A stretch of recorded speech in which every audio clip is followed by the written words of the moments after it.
Hello guys. तो guys आज हम क्लास 11th केमिस्ट्री का नया चैप्टर स्टार्ट करेंगे जो है आपका सेकंड चैप्टर एटॉमिक स्ट्रक्चर। तो ये चैप्टर बहुत इंपॉर्टेंट है और ये चैप्टर का लेक्चर बहुत लेंदी होगा, ठीक है। बहुत सारे इसका लेक्चर हम अपलोड करेंगे, तो चैप्टर थोड़ा बड़ा है आपका एटॉमिक स्ट्रक्चर।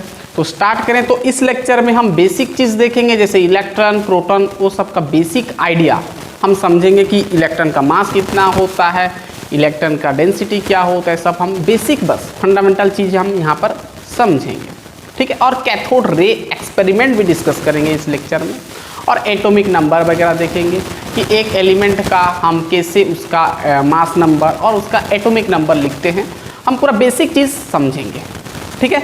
तो आज का लेक्चर आपका एटॉमिक स्ट्रक्चर का लेक्चर नंबर 1, इसमें हम बस स्ट्रक्चर ऑफ एटम का बेसिक देखेंगे, ठीक है। तो चैप्टर आपका स्टार्ट होगा स्ट्रक्चर ऑफ एटम, और एटॉमिक स्ट्रक्चर को यहाँ पर हम एटम का स्ट्रक्चर देखेंगे कि एटम का मतलब एटम का स्ट्रक्चर मतलब एटम क्या होता है, कैसे उसका स्ट्रक्चर क्या होता है ना, किस तरह दिखता है एटम, ठीक है। तो चलिए फटाफट स्टार्ट करते हैं। मेरा नाम है शंकर गुरुम और आप देख रहे हैं ओ लर्निंग पॉइंट। तो भाई नोट कॉपी निकाल लीजिए, नोट बनाते जाना है आपको, ठीक है। सब बुक में आपको मिल जाएगा।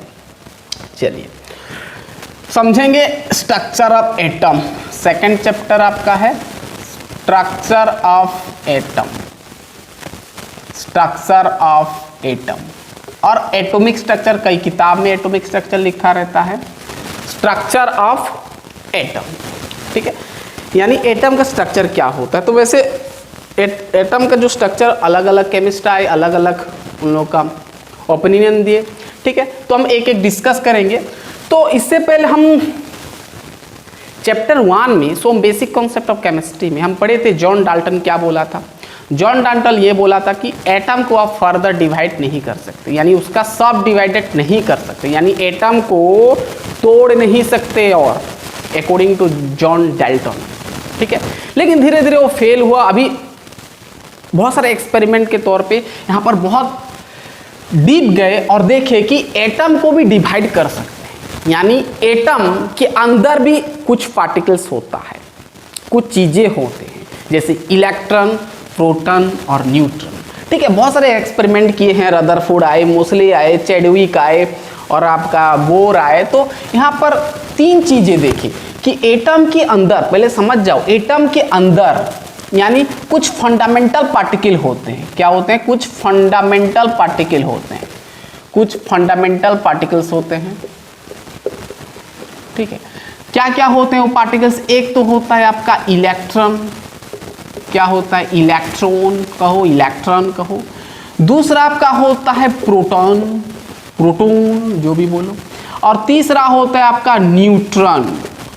क्या होता है? न्यूट्रॉन। यानी 3 ठो देखे कि एटम के अंदर ये होता है। पूरा ये आफ्टर एक्सपेरिमेंट के बाद ये सब कहानी हुआ है।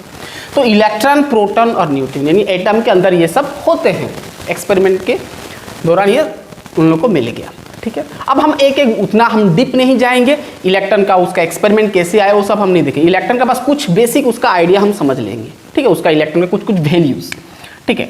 देखो सबसे पहले उठा के लाओ, जो जरूरी है वो हम पढ़ेंगे इलेक्ट्रॉन, ठीक है। इलेक्ट्रॉन ई माइनस कहो। तो इलेक्ट्रॉन का डिस्कवर किया था हमारा जे थॉमसन ने, जे थॉमसन, ठीक है। जे थॉमसन डिस्कवर किए थे इलेक्ट्रॉन का। कौन सा एक्सपेरिमेंट करके किए थे ना? Cathode ray experiment. भाई ये छोटा छोटा चीज बस नोट कर लो। कैथोड रे एक्सपेरिमेंट से पता लगा था कि इलेक्ट्रॉन भी होता है एटम के अंदर। कैथोड रे एक्सपेरिमेंट, ठीक है। अब एक्सपेरिमेंट किए तो उन लोगों को पता चला कि जो आपका इलेक्ट्रॉन का जो आपका चार्ज होता है, इलेक्ट्रॉन एक क्या होता है ना, एक यूनिट नेगेटिव चार्ज होता है, यूनिट नेगेटिव चार्ज होता है, ठीक है। यूनिट नेगेटिव चार्ज होता है। और एक इलेक्ट्रॉन का चार्ज, ध्यान सुनना, चार्ज ऑन इलेक्ट्रॉन, इलेक्ट्रॉन का चार्ज क्या होता है वो एक्सपेरिमेंट के दौरान उनको ये पता चला कि चार्ज ऑन इलेक्ट्रॉन क्या होता है ना, 1.602 इंटू 10 का पावर -19 कूलम होता है। 1.602 इंटू 10 का पावर -19 कूलम। वैसे ये निकाले थे मूलिकन मोलिक्यूलर केमिस्ट ने, ठीक है, ये डिस्कवर किए थे, मतलब देखे थे, ऑब्जर्व किए थे कि चार्ज का इलेक्ट्रॉन का चार्ज क्या होता है 1 पॉइंट। भाई ये सब वैल्यू याद रखो, न्यूमेरिकल्स में हम अप्लाई करेंगे, ठीक है, इसलिए मैं बता रहा हूँ। 1.602 इंटू 10 का पावर -19 कूलम। वैसे ये एक्सपेरिमेंट कौन सा एक्सपेरिमेंट से ये पता चला चार्ज ऑन इलेक्ट्रॉन ना, ये एक ऑयल ड्रॉप मॉडल, आप यूट्यूब में सर्च कर सकते हो ऑयल ड्रॉप मॉडल में, ठीक है, मोलिक्यूलर ऑयल ड्रॉप एक्सपेरिमेंट से देखे थे, ठीक है, क्लियर बात। तीसरा, ये तो हो गया आपका चार्ज। तीसरा देखिए मास, ठीक है, मास ऑफ इलेक्ट्रॉन। इलेक्ट्रॉन का जो मास होता है वो होता है 9.11 इंटू 10 का पावर -31 kg होता है। क्या होता है? 31 kg। ये मास का देखे थे, यानी मास ऑफ एक इलेक्ट्रॉन का मास ऑफ इलेक्ट्रॉन, बस एक इलेक्ट्रॉन का, ठीक है, इतना मास होता है, ठीक है, पूरा क्लियर बात। नेक्स्ट आता है इलेक्ट्रॉन का डेंसिटी, ठीक है, डेंसिटी ऑफ इलेक्ट्रॉन। तो इलेक्ट्रॉन का डेंसिटी देखे तो आया 2.17 इंटू 10 का पावर 17 ग्राम पर सीसी। भाई ये छोटा छोटा वैल्यू सब याद कर लो, ठीक है, पूरा क्लियर, पूरा क्लियर, पूरा क्लियर, पूरा क्लियर। नेक्स्ट, एक मोल, ध्यान सुना, एक मोल ऑफ इलेक्ट्रॉन का मास कितना होता है? मास होता है अप्रोक्स आपका 0.55 मिलीग्राम होता है, 0.55 मिलीग्राम होता है, ठीक है, ये हो गया। कहानी समझ में आ रहा है? बहुत बेसिक चीज याद कर लो उसको। एक मोल इलेक्ट्रॉन का मास लगभग इतना होता है, ठीक है। अब एक मोल इलेक्ट्रॉन, ध्यान सुनना, एक मोल इलेक्ट्रॉन का चार्ज कितना होता है? एक मोल इलेक्ट्रॉन का चार्ज होता है 96,500 कूलम। क्या? कूलम। चार्ज का यूनिट होता है कूलम, जिसको हम 1 फैराडे भी बोलते हैं, 1 फैराडे बोलते हैं, ठीक है। तो ये बेसिक चीज सब नोट कर लो भाई, बहुत इंपॉर्टेंट है कि इलेक्ट्रॉन यूनिट पॉजिटिव चार्ज होता है, कैथोड रे एक्सपेरिमेंट से निकाला गया था, चार्ज होता है इतना, मास होता है इतना, डेंसिटी होता है इतना, 1 मोल इलेक्ट्रॉन का मास होता है इतना, एक मोल इलेक्ट्रॉन को हम 1 फैराडे कह सकते हैं। आप इलेक्ट्रोकेमिस्ट्री में पढ़े हो, नहीं पढ़े हो, हम पढ़ाएंगे बाद में। 1 फैराडे होता है, चार्ज 96,500 कूलम होता है नियरली, ठीक है। चलिए, ये आपका बेसिक आइडिया आ गया आपका इलेक्ट्रॉन का। अब बात करेंगे प्रोटॉन का। दिख रहा है? दिख रहा है सबको? बहुत बढ़िया। अब बात करेंगे प्रोटॉन, ठीक है।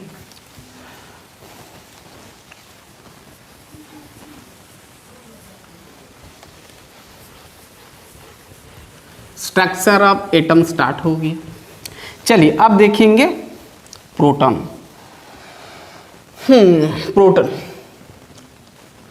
प्रोटॉन, ठीक है। Next fundamental particle proton. Proton, ये प्रोटॉन जो होता है, प्रोटॉन एक पॉजिटिव, यूनिट पॉजिटिव चार्ज होता है, यूनिट पॉजिटिव चार्ज होता है, ठीक। और मास बराबर होता है हाइड्रोजन के साथ, एंड मास इक्वल टू क्या होता है? Mass equal to hydrogen atom. Hydrogen atom का जितना मास होता है इसका भी प्रोटॉन मतलब वही होता है, जिसको हम H+ बोल देते हैं। चलिए, अब ये डिस्कवर किया था, प्रोटॉन डिस्कवर किया था ई गोल्डस्टेन ने। ई गोल्डस्टेन ने डिस्कवर किए थे, ठीक है। कब किए थे हमको पढ़ना नहीं है, आप नेट में सर्च कर सकते हो। ई गोल्डस्टेन ने। अब प्रोटॉन का जो चार्ज होता है भाई, वो इक्वल होता है किसके साथ? इलेक्ट्रॉन के साथ। इलेक्ट्रॉन का चार्ज इतना, प्रोटॉन का भी चार्ज उतना, बट उसका साइन थोड़ा अलग रहता है। चार्ज होता है बस प्लस लगता है, प्लस 1.602 इंटू 10 का पावर -19 कूलम होता है, ठीक है। ये हो गया आपका। अब ये तो हो गया समझ में, 1.602 इंटू 10 का पावर -19 कूलम। अब पूरा क्लियर बात, पूरा क्लियर बात। अब मास जो होता है, mass of proton, mass of proton, mass of proton जो होता है 1.672 और 1.675 भी किसी किसी किताब में लिख देता है, अप्रोक्स चलता है 1.672 इंटू 10 का पावर होता है 27 क्या मिलीग्राम, ठीक है, 27 मिलीग्राम। पूरा क्लियर बात? सॉरी, आपका केजी में होगा, -27। ठीक है, यानी एक प्रोटॉन का चार्ज, एक प्रोटॉन का मास उतना होता है। क्लियर? समझ में आ रहा है? पूरा क्लियर? अब इसका जो पूरा क्लियर? अब mass of 1 mole of proton, मतलब 1 मोल प्रोटॉन का कितना मास होता है? 1.007 मिलीग्राम। ठीक है, 1 मोल का मास उतना होता है। अब प्रोटॉन, 1 मोल प्रोटॉन का चार्ज कितना होगा? वही इलेक्ट्रॉन के साथ बराबर होगा। 1 मोल चार्ज ऑफ प्रोटॉन क्या होगा? वही होगा 96,500 कूलम, जो कि 1 फैराडे होता है। बस इतना याद रख लो। ठीक है, पूरा क्लियर? अब बारी आता है न्यूट्रॉन का। अब भाई न्यूट्रॉन मतलब जो आप बोलते हो न्यूट्रल, यानी कुछ न्यूट्रल मतलब कुछ चार्ज ही नहीं है, यानी न्यूट्रॉन कुछ भी चार्ज कैरी नहीं करता है। It has no charge, it has no charge. आप जानते हो थोड़ा बहुत, it has no charge, charge कुछ भी नहीं होता है। इतना पहले लिख ले भाई, फिर हम आगे स्टार्ट करेंगे। ठीक है, न्यूट्रॉन का चार्ज नहीं होता है। हाँ, मास होता है, मास होता है, मास of neutron. Mass of neutron क्या होता है? मास जो होता है आपका 1.675 प्रोटॉन के साथ बराबर होता है, इंटू 10 का पावर 27 केजी, 27 केजी। इतना दूर तक आपको पूरा क्लियर हो गया? पूरा क्लियर हो गया? पूरा क्लियर? और इसका स्पेसिफिक चार्ज होता है 0। अब स्पेसिफिक चार्ज E/m क्या बोलते हैं? रेशियो बोलते हैं, छोड़ो उसको। स्पेसिफिक चार्ज क्या होता है? 0। क्लियर बात? अब 1 मोल का, 1 mole mass of neutron, mass of neutron ऐसे लिखो, 1 मोल मास ऑफ न्यूट्रॉन क्या होता है? 1.00888 मिलीग्राम होता है, 1.008 मिलीग्राम होता है, ग्राम, सॉरी ग्राम होता है। क्या होता है? ग्राम होता है, नोट करो। ठीक है, पूरा क्लियर बात? अब डेंसिटी क्या होता है इसका? डेंसिटी इसका होता है 1.5 इंटू 10 का पावर 14 ग्राम पर सीसी। क्लियर बात? क्लियर? बस इतना भाई आपको याद करना है, बेसिक चीज थोड़ा बहुत देख लो। ठीक है, अब हम आगे बढ़ेंगे। ठीक है, चलिए थॉमसन्स एटॉम मॉडल भी हम देखेंगे, डिस्कस करेंगे। थॉमसन्स एटॉमिक मॉडल डिस्कस करेंगे। इतना हो गया, समझ में आ गया? लिख लिए? बेसिक सब चीज़ भाई नोट कर लो इसको। चलो, अब अगर आपको एक्सपेरिमेंट वगैरह जानना है, ठीक है, जैसे मोलिक्यूलर ऑयल ड्रॉप मॉडल क्या होता है, या तो फिर कैथोड रे एक्सपेरिमेंट क्या होता है। वैसे न्यूट्रॉन को हम एनोड रे एक्सपेरिमेंट, न्यूट्रॉन बोलता हूँ, ये प्रोटॉन आपका एनोड रे एक्सपेरिमेंट से डिस्कवर किए थे। ठीक है, वो एक्सपेरिमेंट करके निकाले थे, आप एक्सपेरिमेंट देख सकते हैं। ठीक है, चलिए अब इलेक्ट्रॉन का हम देखें। इलेक्ट्रॉन का जो चार्ज होता है 1.602 इंटू 10 का पावर -19 कूलम। अब प्रोटॉन का चार्ज देखें तो भी उसका उतना है। तो ये तमाम बहुत सारे एक्सपेरिमेंट करके उन लोग को ये मिला कि नंबर ऑफ इलेक्ट्रॉन जो होता है नंबर ऑफ प्रोटॉन होता है, यानी number of electron of an atom, यानी एक एटम का नंबर ऑफ इलेक्ट्रॉन जितना होता है number of proton of that atom equal होता है। क्लियर बात? ये बस नोट कर, यानी एक एटम में जितना आपका इलेक्ट्रॉन रहता है उसका उतना प्रोटॉन रहता है। जैसे अगर मैं हाइड्रोजन का ले लूँ, ऑक्सीजन का ले लूँ, नाइट्रोजन का ले लूँ, सब क्लोरीन का ले लूँ। ठीक है, क्लियर बात? क्लियर बात? तो हाइड्रोजन का एटॉमिक नंबर क्या होता है, एटॉमिक नंबर को हम क्या बोलते हैं, नंबर ऑफ इलेक्ट्रॉन। ठीक है, अब बाद में डिस्कस करेंगे नंबर ऑफ इलेक्ट्रॉन और इधर नंबर ऑफ प्रोटॉन। ठीक है, थोड़ा देख लेते हैं। तो हाइड्रोजन का number of electron 1, number of proton 1 बराबर होता है। जैसे ऑक्सीजन का नंबर ऑफ इलेक्ट्रॉन 8, इसका भी 8। नाइट्रोजन का एटॉमिक नंबर 7, तो इसका भी 7। इसका होता है क्लोरीन का एटॉमिक नंबर 17, तो इसका भी 17। यानी नंबर ऑफ इलेक्ट्रॉन बराबर होता है नंबर ऑफ प्रोटॉन। तो ये एक्सपेरिमेंट करके उन लोगों को ये पता चल गया। ठीक है, यानी एक एटम में जितना नंबर ऑफ इलेक्ट्रॉन्स रहेगा उतना नंबर ऑफ प्रोटॉन्स भी रहेगा। ठीक है, चलिए थोड़ा हम आगे बढ़ते हैं। तो ये बेसिक आइडिया एक्सपेरिमेंट के दौरान समझ में आ गया उन लोग को। इलेक्ट्रॉन और प्रोटॉन का तो डिस्कवर हो गया, न्यूट्रॉन का भी कहानी हो गया। अब स्ट्रक्चर नहीं बता पाए हैं अभी तक। ठीक है, कि एटम का स्ट्रक्चर क्या होता है, जो न्यूट्रॉन प्रोटॉन बोल रहे हो वो कहाँ पर रहता है, कैसे रहता है, क्या क्या सब कहानी नहीं बता पाए, पूरा क्लियर नहीं हुआ है। तो एक एक एक्सपेरिमेंट क्लियर करेगा। ठीक है, तो पहले आए स्ट्रक्चर यानी एटम का स्ट्रक्चर बताने के लिए थॉमसन। कौन आए, थॉमसन, जे थॉमसन आए। तो जिसका नाम पड़ गया Thomson's model, Thomson's atomic model, यानी एटम का मॉडल बताए तो एटॉमिक मॉडल होगा। ठीक है, थॉमसन एटॉमिक मॉडल आया। ठीक है, अब जे थॉमसन का कुछ मतलब वो एक्सपेरिमेंट किए थे कि क्या मालूम, आके यहाँ पर बोल दिए। क्या बोले कि थॉमसन ये बोले कि आपका जो एटम होता है ये 1898 में आया, डिस्कवर हुआ। 1908 में आया, 1907 भी लिखा रहता है कई किताब। 1898 में डिस्कवर किए थे। ये थॉमसन एटॉमिक मॉडल को पॉम-पॉडिंग मॉडल भी कहा जाता है। ठीक है, चलो अब इनके अनुसार क्या होता है ना, एटम जो होता है आपका वो एक स्फीयर टाइप का होता है, एक सर्कुलर होता है। यानी एटम जो होता है इसके अनुसार, मतलब थॉमसन के अनुसार एटम जो होता है, एटम इज लाइक क्या ना, लाइक स्फीयर। क्या होता है, स्फीयर होता है। क्या होता है, स्फीयर होता है, स्फीयर होता है। यानी एटम जो आपका इसके एक स्फीयर फॉर्म में होता है। ठीक है, ये और एटम थॉमसन के अनुसार ये कि जो स्फीयर के अंदर, स्फीयर तो है, स्फीयर के अंदर बहुत सारे क्या होते हैं ना, बहुत सारे इलेक्ट्रॉन रहते हैं, बहुत सारे नेगेटिव चार्ज रहते हैं। क्या रहते हैं, नेगेटिव चार्ज, सब तरफ नेगेटिव चार्ज रहते हैं, नेगेटिव चार्ज रहते हैं। अलग अलग जगह इसे रैंडमली इलेक्ट्रॉन रहते हैं। ठीक है, इलेक्ट्रॉन रहते हैं। और यहाँ पर ये चारों तरफ यूनिफॉर्मली आपका पॉजिटिव आयन रहता है।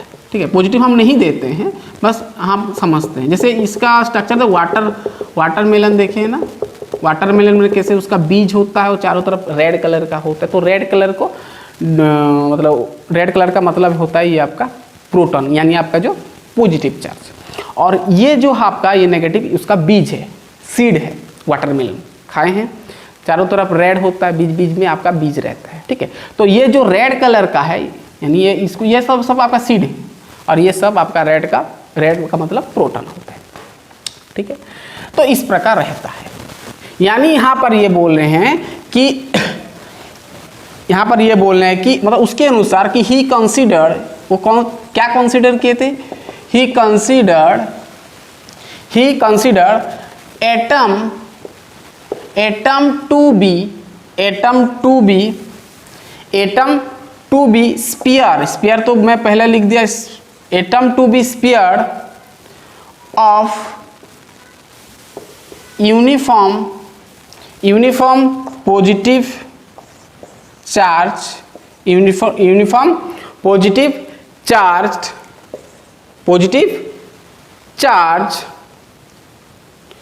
into who is the negative charge, और जिसको हम इलेक्ट्रॉन बोलते हैं एम्बेडेड। एम्बेडेड मतलब ऐसे चिपका हुआ रहता है। ठीक है, in which the negative charge are embedded। ठीक है। यानी आपका जो एटम होता है एक स्फीयर फॉर्म में होता है, उसके अंदर इलेक्ट्रॉन होते हैं और इलेक्ट्रॉन के चारों तरफ पूरा आपका भरा हुआ रहता है प्रोटॉन, ठीक है। ये उनके अनुसार कहानी है, ठीक है। अब यहाँ पर ये न्यूट्रलिटी के बारे में बात की कि एटम होता है आपका न्यूट्रल होता है। एटम क्या होता है? न्यूट्रल होता है, यानी कोई भी चार्ज नहीं रखता है। अगर वो एटॉमिक स्टेट में यानी न्यूट्रल स्टेट में है तो, प्योर स्टेट में है तो, ठीक है। यानी आपका जो एटम होता है न्यूट्रल होता है, यहाँ पर कुछ चार्ज कैरी नहीं करता है। कैसे न्यूट्रल होगा भाई? न्यूट्रल मतलब क्या होता है? अगर न्यूट्रल हो रहा है तो ऑब्वियसली यहाँ पर कुछ न्यूट्रल हो रहा है मतलब जितना नेगेटिव है उतना पॉजिटिव होगा, तभी तो negative positive cancel out, then आपका न्यूट्रल हो जाएगा। यानी इतना सफिशिएंट यहाँ पर इलेक्ट्रॉन है और यहाँ पर उतना प्रोटॉन है ताकि पूरा होल आपका एटम न्यूट्रलाइज हो रहा है। यानी सफिशिएंट यहाँ पर इलेक्ट्रॉन रहता है, यानी आपका यहाँ पर सफिशिएंट इलेक्ट्रॉन है जो कि पूरा एटम को क्या कर दे रहा है? एटम को न्यूट्रलाइज कर दे रहा है, न्यूट्रलाइज कर दे रहा है, ठीक है भाई। अपने अनुसार लिखना, मैं आपको बस थोड़ा थोड़ा समझा दे रहा हूँ, ठीक है। इतना सफिशिएंट इलेक्ट्रॉन्स है कि एटम न्यूट्रलाइज हो रहा है, ठीक है। ये सिंपल छोटा सा बस उनके अनुसार ये दिए थे जे थॉमसन ने, ठीक है। अब देखना, तो थॉमसन ने बात तो ठीक की कि एटम जो होता है स्फीयर का होता है, एटम एक स्फीयर फॉर्म में होता है, जो भी है, ठीक है। अब सब तो कहानी समझ में आ गया, आगे भी कुछ कुछ सही किए थे थॉमसन ने। अब थॉमसन एटॉमिक मॉडल दिए तो ये कहानी बोले ठीक है। तो ये जो बात की है न्यूट्रल के बारे में, ये तो ठीक ठाक था, बट ये एक्यूरेट पूरा एक्सपेरिमेंट करके नहीं बताए थे जे थॉमसन ने। उन लोगों का मतलब थॉमसन का एक ओपिनियन टाइप का था, ऐसे आ गया दिमाग में तो ऐसे बोल दिया, ठीक है।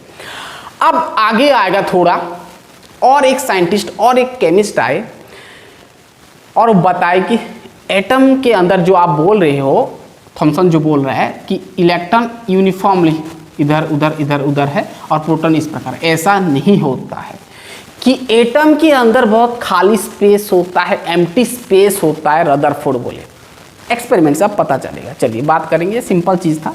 चलिए अब नया केमिस्ट आए, यानी ये न्यूट्रलिटी के बारे में तो बता पाए कि हाँ ये सफिशिएंट इलेक्ट्रॉन होता है तो न्यूट्रल होता है, पूरा होल आपका एटम न्यूट्रल होता है, ठीक है। लेकिन पूरा प्रॉपर एक्सपेरिमेंट के तो मतलब प्रॉपर एक्सपेरिमेंट नहीं किए थे कि हम पूरा क्लियर हो सकें कि ऐसा ऐसा है बोल के। चलिए तो रदरफोर्ड आए तो उन लोग का एक मॉडल बन गया, रदरफोर्ड्स एटॉमिक मॉडल, ठीक है। रदरफोर्ड्स मॉडल ऑफ एटम कहो, जो भी बोलो, रदर एक्सपेरिमेंट आया, रदरफोर्ड्स स्ट्रक्चर ऑफ एटम को और रदरफोर्ड्स मॉडल ऑफ एटम को, मॉडल ऑफ एटम यानी एक एटम का नया थ्योरी दिए रदरफोर्ड, ठीक है। अब वो एक्सपेरिमेंट एक ठो किए, ठीक है। अब यहाँ से पूरा ज़्यादा 90% आपका पर डाउट क्लियर हो जाएगा, ठीक है कहानी। चलिए तो इसको हम बोलते हैं रदरफोर्ड एक्सपेरिमेंट। तो हम रदरफोर्ड मॉडल देखने से पहले एक्सपेरिमेंट देखेंगे, फिर एक्सपेरिमेंट से क्या क्या कंक्लूजन मिलेगा वो हम डिस्कस करेंगे। तो इसको हम अल्फा रे स्कैटरिंग एक्सपेरिमेंट भी बोलते हैं भाई। क्या बोलते हैं? अल्फा रे स्कैटरिंग एक्सपेरिमेंट भी कहा जाता है, स्कैटरिंग एक्सपेरिमेंट भी कहा जाता है, अल्फा रे स्कैटरिंग एक्सपेरिमेंट, ठीक है। तो पहले ये एक्सपेरिमेंट को समझेंगे। दिख रहा है? चेक कर लेता हूँ, कैमरा हिल जाता है, ठीक है, बहुत बढ़िया दिख रहा है। तो अल्फा रे स्कैटरिंग एक्सपेरिमेंट भी कहते हैं। तो ये एक छोटा सा एक्सपेरिमेंट किए थे। किस प्रकार किए थे ना, देखो तो एक्सपेरिमेंट किए थे, देखो कुछ इंस्ट्रूमेंट लाए थे भाई, ठीक है। जैसे यहाँ पर लाए एक, देखो छोटा सा मैं बनाऊंगा, ठीक है। यहाँ पर एक लीड ब्लॉक लाए थे, लीड ब्लॉक लाए थे, ठीक है। लीड ब्लॉक यह आपका होता है लीड ब्लॉक लाए, ठीक है। और यहाँ पर एक, रुको, और यहाँ पर और एक चीज लाए, यहाँ पर ये लाए, रुक जाओ, ठीक है। ये आपका है, आपका क्या, लीड प्लेट का एक होल लाए थे। लीड प्लेट आपका, ये लीड प्लेट है, क्या है, लीड का एक प्लेट है, लीड प्लेट। यहाँ पर बीच में होल किए हैं, लीड प्लेट होल, ठीक है। और यहाँ पर एक फ्लोरोसेंट स्क्रीन रख दिए, इसमें कि ऑब्जर्व करेंगे, ठीक है। एक फ्लोरोसेंट ऐसे सर्कुलर टाइप का ये है, ठीक है। एक स्क्रीन लाए, फ्लोरोसेंट स्क्रीन बोलते हैं इसको, क्या बोलते हैं, फ्लोरोसेंट स्क्रीन बोलते हैं। एक सर्कुलर टाइप का होता है, ये होता है आपका सर्कुलर फ्लोरोसेंट जिंक सल्फाइड का एक स्क्रीन है ना। ये क्या होता है भाई ना, सर्कुलर फ्लोरोसेंट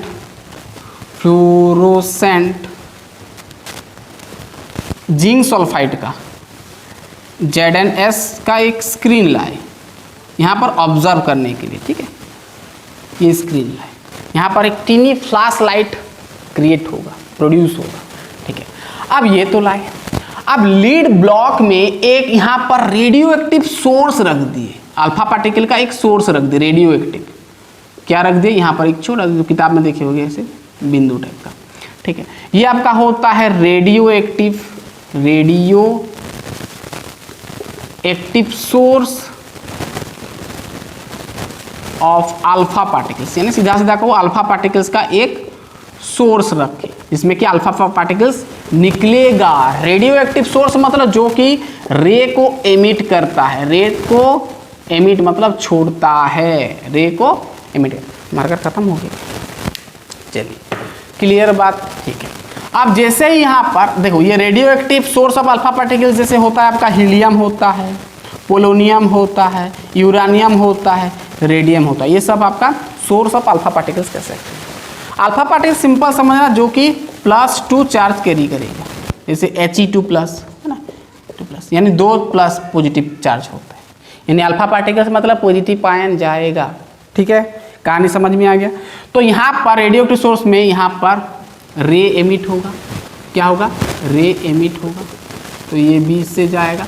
और यहाँ पर एक रखे, एक गोल्ड फॉयल रखे, प्लेट टाइप का गोल्ड फॉयल, इसको कहा जाता है गोल्ड फॉयल, एक गोल्ड फॉयल पतला सा रखे, गोल्ड फॉयल, जिसमें कि ये स्ट्राइक करेगा कौन, अल्फा पार्टिकल। तो जब अल्फा पार्टिकल एमिट हुआ, गया और यहाँ पर स्ट्राइक किया, कहाँ पर, यहाँ पर, तो देखिए कि जब अल्फा पार्टिकल स्ट्राइक कर रहा है तो कुछ आपका अल्फा पार्टिकल सीधा स्टेट पास कर रहा है, पूरा स्टेट, कोई डिफ्लेक्शन नहीं, पूरा स्टेट पास वो कर रहा है। क्लियर बात, इसको मिटा देता हूँ मैं ऐसे, ठीक है। कुछ ऐसे कर रहा है, ध्यान सुनना, कुछ स्टेट पूरा कोई डिफ्लेक्शन नहीं, पर स्टेट चला जा रहा है, और कुछ आपका स्मॉल डिफ्लेक्शन हो रहा है, कुछ एंगल बना रहा है, ठीक है, और कुछ ज़्यादा ही बना रहा है, और कुछ तो पूरा रिट्रेस हो जा रहा है, यानी आपस चला आ रहा है, कुछ आपस चला आ रहा है। तो बहुत सारे एंगल से ये आपका क्या हो रहा है, रे सब क्या हो रहा है, डिफ्लेक्शन हो रहा है। तो यहाँ पर ऑब्जर्व किए फ्लोरोसेंट स्क्रीन में, ये यहाँ पर एक टीनी फ्लैश लाइट, टीनी, ये होता है आपका टीनी मतलब पतला सा, छोटा सा, टीनी फ्लैश लाइट ऑब्जर्व हो रहा है, ठीक है। टीनी फ्लैश लाइट ऑब्जर्व हो रहा है, ठीक है। यहाँ पर देख रहे हैं, ठीक, कितना डिफ्लेक्शन, ठीक है। जब अल्फा पार्टिकल जा रहा है, स्ट्राइक कर रहा है, तो कुछ स्टेट फॉरवर्ड आपका आगे चला जा रहा है, कोई डिफ्लेक्शन नहीं, पूरा जैसा गया वैसे ही आगे चला गया, और कुछ स्मॉल एंगल में डिफ्लेक्ट हो रहा है, और कुछ मतलब बहुत ही कम आपका स्टेट रिट्रेस हो रहा है, यानी आपस चला जा रहा है। यानी ये एक्सपेरिमेंट से आपको क्या समझ में आ रहा है, अगर ये जो कुछ रे यानी 10,000, जैसे किताब में लगता है 10,000 में से एक रे आपका रिटर्न चला जाता है, पूरा जैसा गया वैसे रिटर्न चला आया, तो इसका मतलब ये हो रहा है कि ये जो है आपका radio active source of alpha particles मतलब क्या होता है, पॉजिटिव चार्ज होता है, तो पॉजिटिव पूरा रिटर्न आ रहा है, इसका मतलब ये बीच में कुछ तो पॉजिटिव सब्सटेंस है, ठीक है, कुछ तो पॉजिटिव है होगा ना, तब ना पॉजिटिव को रिपेल करेगा, तब तो रिटर्न आएगा। और ये थोड़ा जो स्मॉल डिफ्लेक्शन हो रहा है, यहाँ पर पॉजिटिव तो कुछ है, यहाँ पर पॉजिटिव स्पेसिस जो कि इसके पास में अगर जा रहा है ये रे, तो थोड़ा डिफ्लेक्शन हो रहा है, ठीक है ना। अब समझ में आ गया, रुको, ठीक है। तो यहाँ पर ये पूरा एक्सपेरिमेंट से पता लगा रदरफोर्ड को कि भाई ऐसा क्यों हो रहा है, कुछ तो पूरा स्टेट चला जा रहा है, कुछ रिटर्न हो रहा है, कुछ स्मॉल डिफ्लेक्शन हो रहा है। तो उनको मालूम चल गया कि यहाँ पर जो एटम के अंदर बहुत सारे एक्स्ट्रा स्पेस पार्ट होता है, एक्स्ट्रा आपका न्यूक्लियर पार्ट होता है। तो हम बात करेंगे अभी न्यूक्लियस के बारे में, ठीक है। यानी एटम के अंदर बहुत सारे खाली जगह होता है, उनके अनुसार, रदरफोर्ड के अनुसार, कि एटम के अंदर बहुत खाली जगह रहता है, ठीक है। देखो अब ये सब करके इन लोगों को ऑब्जर्व क्या मिला, ऑब्जर्व क्या किए, ऑब्जर्वेशन थोड़ा देख लेते हैं, इसको मिटा दें। चलिए बहुत इजी है भाई, ये आप 10th में पढ़ चुके हो शायद। चलिए अब ऑब्जर्वेशन क्या किए रदरफोर्ड, ऑब्जर्वेशन क्या किए, ये ऑब्जर्व किए कि पहला पॉइंट, पहला ये ऑब्जर्व किए कि बहुत सारे अल्फा पार्टिकल्स स्टेट चला जा रहा है, कोई डिफ्लेक्शन नहीं, कि most of the alpha particles लिख लो, most of the alpha particles past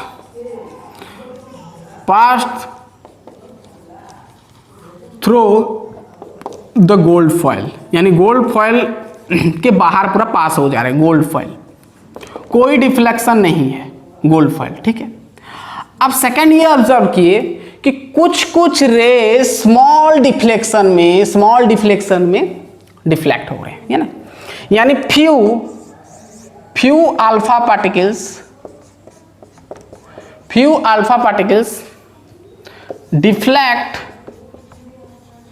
deflect at some angle, कुछ एंगल बना के डिफ्लेक्ट हो रहा है, एट सोम एंगल्स। बात समझ में आ रहा है भाई को, बहुत दीजिए। चलिए नेक्स्ट, और देखिए कि और बहुत कम अल्फा पार्टिकल्स रिटर्न आ रहे हैं भाई, पूरा रिट्रेस हो जा रहे हैं, यानी फ्यू, ये भी लिखो फ्यू मतलब बहुत कम, फ्यू अल्फा पार्टिकल, लेकिन इससे भी कम, ठीक है। फ्यू अल्फा पार्टिकल्स लगभग 1 in 10,000, यानी 10,000 अगर ये छोड़ोगे तो 10,000 में से एक, ठीक है, अप्रोक्स मानते हैं। फ्यू अल्फा पार्टिकल 10,000 में से एक आपका रिट्रेस हो जा रहा है, क्या हो जा रहा है, रिट्रेस मतलब बैक आ जा रहा है, ठीक है। तो ये सब ऑब्जर्वेशन से इन लोगों को ये पता चला कि जो आपका फ्यू पार्टिकल यानी 10,000 में से जो एक आ रहा है, इसका मतलब ये है कि फॉइल के अंदर जो एटम है, एटम के अंदर, ध्यान सुनना, एटम के अंदर यानी पूरा सेंटर में एक कोई हेवी पॉजिटिव चार्ज है, एक हेवी पॉजिटिव सब्सटेंस है जो कि अल्फा पार्टिकल्स को रिपेल कर दे रहा है, पूरा रिट्रेस कर दे रहा है, बैक फेंक दे रहा है, ठीक है। तो जो बीज में आपका जो हेवी पॉजिटिव स्पेसी है उसका नाम दिए न्यूक्लियस, तो वहीं से जन्म हुआ आपका न्यूक्लियस, ठीक है। रदरफोर्ड, वैसे ये रदरफोर्ड न्यूक्लियस का डिस्कवर किए थे, यानी एटम के अंदर न्यूक्लियस होता है और न्यूक्लियस के चारों तरफ आपका इलेक्ट्रॉन होता है, बोले खाली जगह रहता है। चलिए आप बात करेंगे, ये तो ऑब्जर्वेशन समझ में आ गया कि most of the alpha particle state चला जा रहा है, कुछ तो आपका अल्फा पार्टिकल डिफ्लेक्ट हो रहा है 100 एंगल्स, और 10,000 में से कम एक आपका रिट्रेस हो जा रहे, आपस आ जा रहे हैं। चलिए बात करते हैं आगे कंक्लूजन, यानी कंक्लूजन उनको ये मिला कि ध्यान सुनना, अब थोड़ा इसको मैं मिटा देता हूं, चलिए इसको थोड़ा अच्छे से बनाते हैं दूसरा तरीका से, ठीक है। अब ये गोल्ड फॉइल है, क्या है, गोल्ड फॉइल है, तो गोल्ड फॉइल मतलब क्या होता है, गोल्ड होता है तो जो भी है कुछ तो मेटल है, उसके अंदर एटम तो होगा, ऑब्वियसली होगा। तो देखिए अल्फा पार्टिकल्स, वैसे आपको जो मैं रे बनाया था ना भाई, एक रे नहीं, ये पूरा बीम है, पूरा ये बहुत सारे है, आपको थोड़ी ना, मैं यहाँ पर जब बना रहा था, यहाँ पर जब मैं बनाया था तो यहाँ पर एक रे दिख रहा था, बट ये बहुत सारा रे है, बीम कह सकते हो आप, ठीक है। तो यानी जो आपका गोल्ड फॉइल में जो आपका एटम है, ध्यान सुनना, गोल्ड फॉइल में जो एटम है अकॉर्डिंग टू रदरफोर्ड, उसके अंदर कुछ पॉजिटिव सब्सटेंस है, क्या है, कुछ पॉजिटिव सब्सटेंस है। अब जब आप रे को छोड़ते हो, अगर ये पॉजिटिव से बाहर अगर रे जाता है तो ये पूरा स्ट्रेट फॉरवर्ड चला जाता है, आगे पूरा पास हो जाता है, ठीक है, आगे पास हो जाता है। और जितना करीब लाते हो अल्फा पार्टिकल्स को, वो थोड़ा थोड़ा डिफ्लेक्शन करना चालू हो जाता है। जैसे मैं यहाँ से लाया, थोड़ा थोड़ा पास लाओगे थोड़ा थोड़ा डिफ्लेक्शन होगा, और पूरा पास लाओगे तो भाई ट्रेडिंग हो जाएगा पूरा ये, ठीक है। कहानी समझ में आ रहा है भाई? और क्या है? कुछ नहीं है। यानी ऑब्वियसली यहाँ पर ये प्रोटॉन से मतलब आपका जो न्यूक्लियस से दूर है, पॉजिटिव से बहुत दूर है। अब भाई ये जो रे है क्या है? ये पॉजिटिव पॉजिटिव है सब, क्या है? +2 है, क्या है? 2 है। तो भाई पॉजिटिव पॉजिटिव के साथ पूरा पॉजिटिव पॉजिटिव को पूरा फेस करेगा तो रिटर्न आ जाएगा। अब उसके जितना दूर होगा उतना वो पास हो जाएगा, ठीक है, रिपल्सन नहीं होगा, ठीक है। यानी ये आपका ऑन डिफ्लेक्टेड, ये डिफ्लेक्ट नहीं हुआ, ऑन डिफ्लेक्टेड, ऑन डिफ्लेक्शन कहो। डिफ्लेक्शन हुआ? नहीं हुआ, ये भी नहीं हुआ, ये स्मॉल डिफ्लेक्शन हुआ। क्या हुआ? स्मॉल डिफ्लेक्शन हुआ। कहानी समझ में आया? यानी पॉजिटिव यानी न्यूक्लियस से जितना दूर होगा वो आराम से पास हो सकता है पूरे एटम से, अल्फा पार्टिकल से, ठीक है। तो ये सब मिला के कंक्लूजन मिला रदरफोर्ड को, कंक्लूजन ये मिला कि एटम के चारों तरफ बहुत खाली जगह होता है, ठीक है। यहां पर लिखना कि मोस्ट ऑफ द स्पेस, बहुत सारा स्पेस होते हैं, most of the space in an atom is empty. क्या? एम्प्टी, यानी बहुत सारे जगह होता है एटम का जो कि खाली रहता है और उसके अंदर एक पॉजिटिव सब्सटेंस रहता है। पॉजिटिव सब्सटेंस मत बोलो, पॉजिटिव एक चीज रहता है बोल सकते हो, ठीक है। यानी देयर इज लिखो, there is a positive, there is a heavy, लिखो heavy, there is a heavy positive charge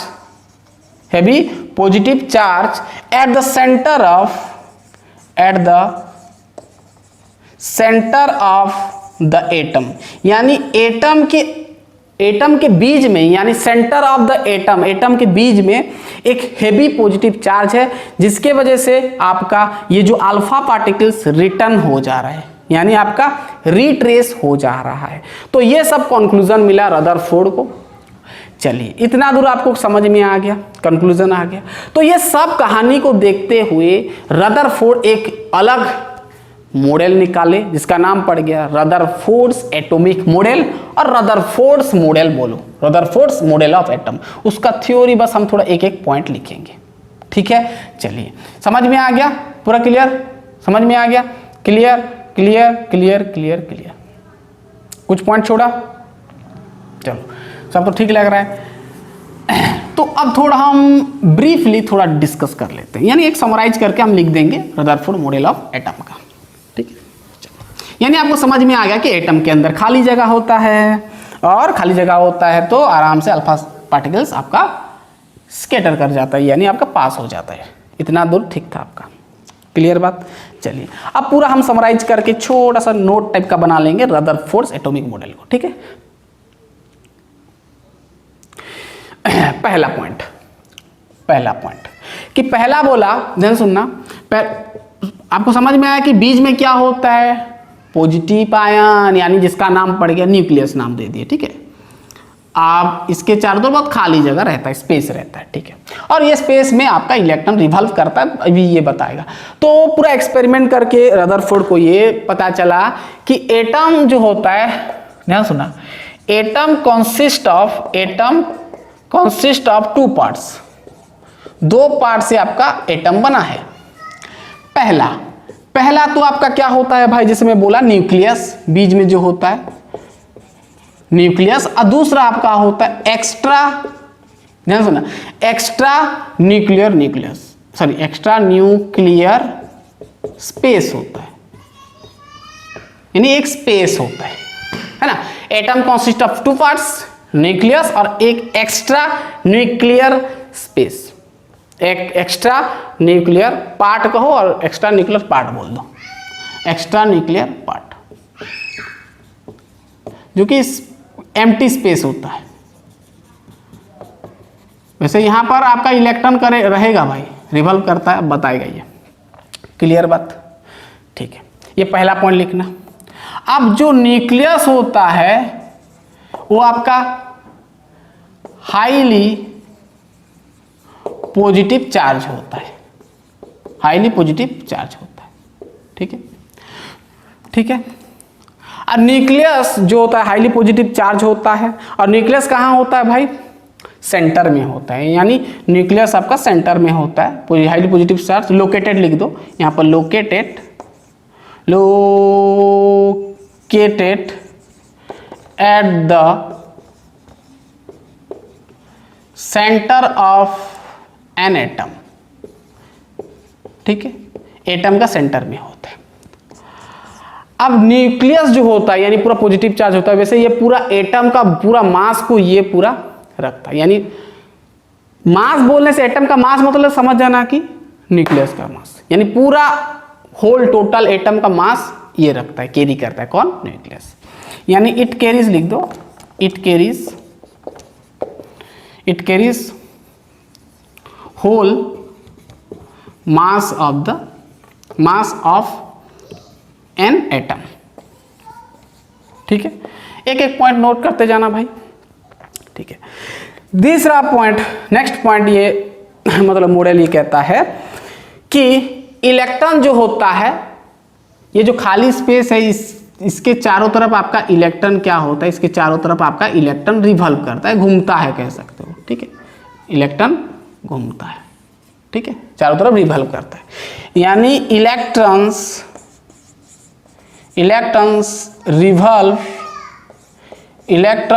revolve around the circular orbit, इसका नाम दिया गया है ऑर्बिट। सर्कुलर ऑर्बिट में इलेक्ट्रॉन रिवॉल्व करता है। कहानी समझ में आ गया, पूरा क्लियर आ गया, ठीक है। अब रोटेट कर, जब इलेक्ट्रॉन रोटेट करेगा, हम जानते हैं कोई चीज़ अगर रोटेट कर रहा है, बीच में सेंटर है, तो एक सेंट्रीफ्यूगल फोर्स बन जाता है, ठीक है। अब यहाँ पर ना भाई ये पॉजिटिव है, ये ठीक है, पॉजिटिव है, ये पॉजिटिव है भाई, ये इलेक्ट्रॉन मतलब नेगेटिव, अगर ये नेगेटिव घूमेगा तो एक सेंट्रीफ्यूगल फोर्स बन जाएगा इलेक्ट्रॉन और न्यूक्लियस के बीच में, ठीक है। और फोर्स ऑफ अट्रैक्शन क्या हो जाएगा, बैलेंस होकर रह जाएगा, ठीक है, यानी पूरा होल आपका एटम न्यूट्रल हो जाएगा, बैलेंस होकर रहेगा। मतलब ऐसा अगर मान लो ये घूमता रहेगा तो घूमेगा तो धीरे धीरे तो ये पूरा यहाँ पर आ जाएगा ना। तो ये इलेक्ट्रॉन जब घूमता है तो एक सेंट्रीफ्यूगल फोर्स अराइज होता है, ड्यू टू द रोटेशन, ध्यान सुना, due to the rotation of electrons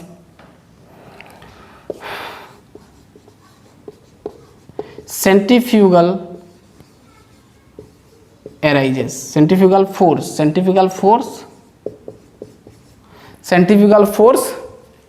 arises, centrifugal force क्या हो जाता है, अराइजेस होता है, सेंट्रीफ्यूगल फोर्स अराइजेस, जो कि फोर्स ऑफ अट्रैक्शन को बैलेंस करता है। Electrons revolving around the due to the rotation of electron centrifugal force arises which कह सकते हो, which BALANCE, which balance the force of attraction between positive मतलब nucleus समझना, पॉजिटिव एंड इलेक्ट्रॉन बैलेंस होके रहता है फोर्स ऑफ अट्रैक्शन, ठीक। इतना दूर रदरफोर्ड का कहानी है।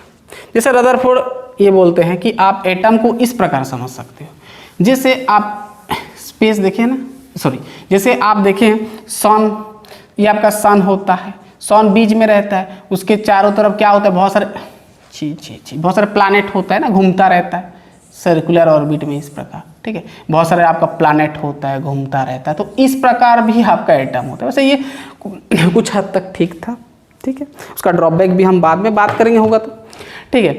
तो आप समझ सकते हैं कि जो एटम का स्ट्रक्चर कुछ इस प्रकार होता है, सन है बीच में भाई, सन है ये आपका, सन के चारों तरफ ये आपका प्लैनेट है, जितना भी प्लैनेट है आपका ये घूमता रहता है, उसका ऑर्बिट, इसको हम ऑर्बिट बोलते हैं, क्या बोलते हैं इसको, ऑर्बिट, जहाँ पर वो रिवॉल्व कर रहे हैं, ठीक, इसको हम क्या बोलते हैं, ऑर्बिट। तो इस प्रकार भी एटम के बीच में आपका न्यूक्लियस, सन मतलब न्यूक्लियस, इसको हम क्या बोलते हैं, न्यूक्लियस, क्या बोलते हैं, न्यूक्लियस। तो यहाँ पर सन आपका क्या हो जाएगा, न्यूक्लियस, और ये जो आपका प्लैनेट क्या इंडिकेट कर रहा है, इलेक्ट्रॉन इंडिकेट कर रहा है। तो इस प्रकार आपका एटम का स्ट्रक्चर होता है, बोले समझ में आएगा, पहले इतना लिख लें, फिर हम बात करेंगे एटॉमिक नंबर के बारे में। इतना पहले लिख लें फटाफट। दिख रहा है? मैं थोड़ा पानी पी लेता हूँ, चलिए।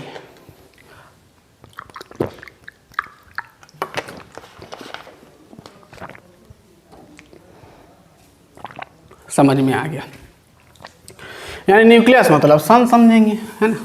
चलिए, अब ये तो रदरफोर्ड का कहानी हो गया, समझ में आ गया कि एटम के चारों तरफ इलेक्ट्रॉन रिवॉल्व करता है, ठीक है। कितना इलेक्ट्रॉन का वो होता है वो सब नहीं बताया, बस इतना बस आइडिया दिया था एटम का स्ट्रक्चर के बारे में, ठीक है। धीरे धीरे आपका बोर मॉडल आएगा जहाँ पर पूरा क्लियर कट हो जाएगा, ठीक है, आगे आएगा। तो ये धीरे धीरे धीरे बढ़ता गया, एक्सपेरिमेंट मोसले आए, चैडविक के बहुत सारे ऐसे साइंटिस्ट लोग आए और देखे कि जो फिर आया आपका एटॉमिक नंबर। क्या आया? Atomic number. अब ये एटॉमिक नंबर का कहानी हो गया। देखो, एटॉमिक नंबर आया, ठीक है। एटॉमिक नंबर आया तो एटॉमिक नंबर सिंपल होता है। एटॉमिक नंबर क्या होता है, ध्यान सुनना। एटॉमिक नंबर सिंपल होता है ना, number of electron, number of electrons present in atom, present in an atom, यानी एक एटम में कितना नंबर ऑफ इलेक्ट्रॉन प्रेजेंट है, या इलेक्ट्रॉन जगह पर आप लिख सकते हो प्रोटॉन, ये भी लिख सकते हो कितना नंबर ऑफ प्रोटॉन है। तो ये आपका क्या हो जाएगा? Atomic number. सिंपल है भाई। अब आता है मास नंबर। क्या आता है? Mass number. ये बेसिक चीज लिख लो, मास नंबर, ठीक है। मास नंबर क्या होता है, ध्यान सुनना। मास नंबर कहो या तो फिर मास कहो, एटॉमिक मास कहो। मास नंबर, मास नंबर क्या होता है ना, number of proton, number of proton plus number of neutron.